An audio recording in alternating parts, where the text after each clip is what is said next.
It's 2017 and a new year needs new thinking. So let's get rid of a lot of the toxic divisive language from last year and think about the country as a pool of people, a community.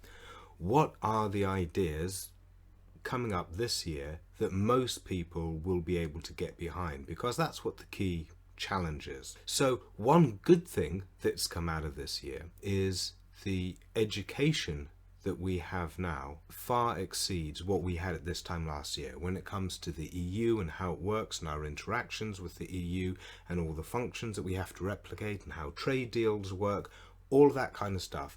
Our knowledge this time last year in British wider society was pretty appalling. So at least we have been dragged through that whole educational experience, and that will continue. There's clearly a key challenge about going forward in terms of our local communities up and down the country that feel left behind. Good, that is an important thing to focus on, and I personally think that universities have a key role there because they are bastions up and down the country that have been helping and can help more with small businesses starting up, with retraining of skills, with local hospitals, with local schools and education. So I think there's a massive potential there, and I think a lot of people would agree with that. And universities in turn do better when they're allowed to be networked with the rest of the world so that they can bring in that talent and open up those opportunities.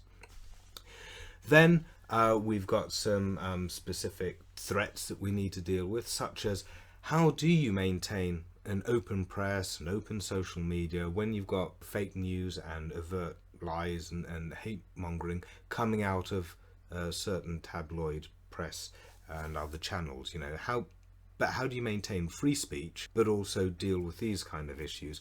And then we've got another threat coming down the line, which is a US-UK free trade deal, particularly when it comes to the NHS and the pharma companies and the healthcare companies that want to get a bite of that, as well as lowering of our standards. There's a real threat there. And then there's continued opportunity to rethink about how we actually want Europe to work. And so let go of preconceived notions, think about how Europe should work. What are the examples of where it does work really well? Science and innovation would be one, where we've got really good growth, where we've got added value coming out for all the countries. So we've got examples of where things can work well. So we need all of these patches of fresh thinking. In 2017, resolution is the key word here. We can't have apathy anymore, because this time last year when I was telling people that I had, Scientists for EU campaign, I had so many people saying, oh yeah, but people won't vote to leave. No, they won't really. It will be fine. And they just had their head in the sand. They were asleep. They just presumed everything would potter on as usual. They were completely unaware of all of the build-up and passion and engagement that those that wanted to leave had been building up, and those that are natural remainers but hadn't done the work onto why they thought that we should remain just were not engaged.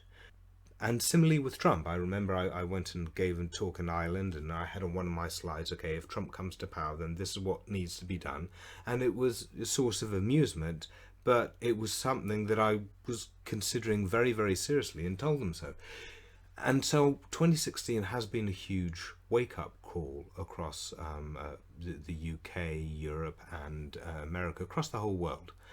But now that we've woken up, it's time to brush our teeth, get our shoes on, get to work defending the kind of world that we want to live in and we want our children to live in. Because what we have learned from this year is that does not just automatically defend itself.